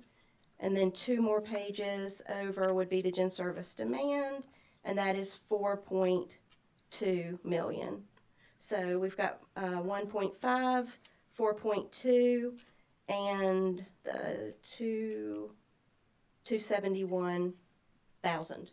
So those 3 added together. Those are the under recovery by class. Okay, I will admit that I was glossed over. My eyes glossed over going through these exhibits. That's okay. We don't have a Duke exhibit that shows the cumulative at the end of the. Not the under recovery cumulative for the. I mean, not just that one, just everything. I mean, we've got the actual period, we've got the estimated, and then we've got the forecast. But they're in one exhibit that has all those numbers from March 1 of 2021 through June 30 of 2022. Through June 16. That was 6. Did you ask me for 16 months there? Well, that seems to be the review period plus the estimated period where things are. Yeah, once we start splitting it out once we get past base fuel, we do not. Okay, so it's just, the base fuel is where you get the whole picture. Yes, ma'am. But then on these others, we don't. They're itemized. Okay, okay. Do you have a sense of whether that 6,058,000 at the end of February has increased or decreased? I do not have a sense. It quite likely could be based on generation, because if avoided, one of the factors that is in that bucket is avoided capacity dollars on purchase power agreements. If we're purchasing more energy, then that would go up because you're buying more capacity.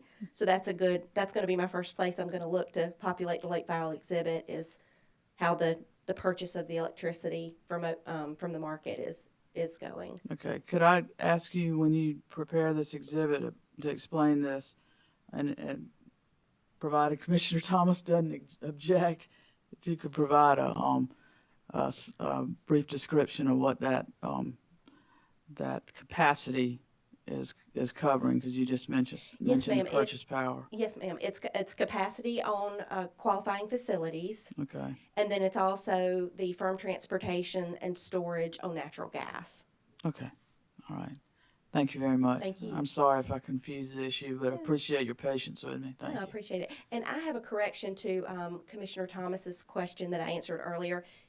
DEC does have the respective true up that we spoke of first, your first question, but it fell into their last year's case. So since it occurred on our books in April of 2021, that fell into their cutoff period for their review period is May of 21. So they saw it in their prior year. And that's on the joint dispatch agreement Yes, ma'am. adjustment. Okay. Commissioner Thomas, is that satisfy? Yes, it does. Thank you. Thank you. Sorry for that, for misspeaking quickly.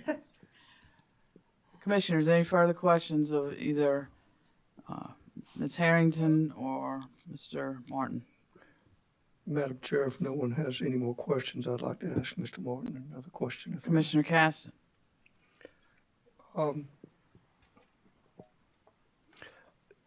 Going to solar choice in your testimony, I think on page 7. All right. Will the incentive cost be included for customers on this tariff or any other cost similar to the NEM? Are you referencing the solar choice customers? Yes, sir. Yes, sir. No, they will not be included in the incentive cost. What incremental cost would be associated with that program? With the solar choice? Yes, sir. There should not be any. That would be captured in the rate itself that's offered to the customers.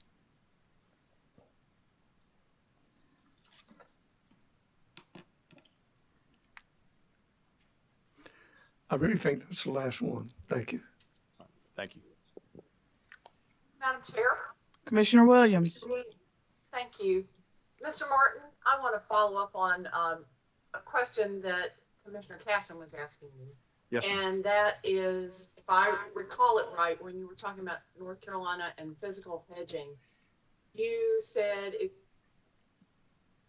wouldn't be appropriate given DERP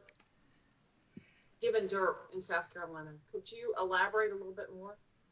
The definition used in North Carolina was specific to hedging on the commodity itself, and the requirement under the DERP components talks about the administrative cost impacts that are affected by the value of DER for hedging. So it's a different application of cost. Thank you. I appreciate it. No further questions. Thank you. Thank you, Commissioner Williams. Commissioners, last chance. Hearing none, any redirect? No redirect, Madam Vice Chair. We would ask that Ms. Harrington and Mr. Martin be excused. They're excused. Same admonition. Thank you. Thank you.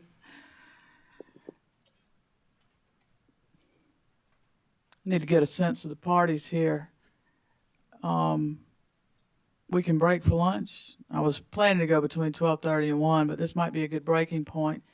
But when we come back, do we need to take Mr. Lander out of order, or do we need to finish with, I think we've got one more panel with Duke, is that correct? Yes, we have one more panel.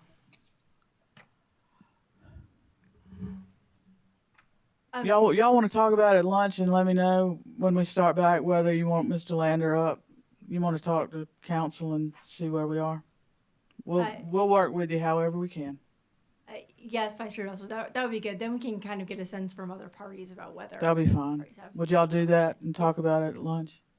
Thank you. Thank you. Thank you. We'll break now and come back at, why don't we say, we'll take a, well, what is that, 1:45? 1:45. Is that okay?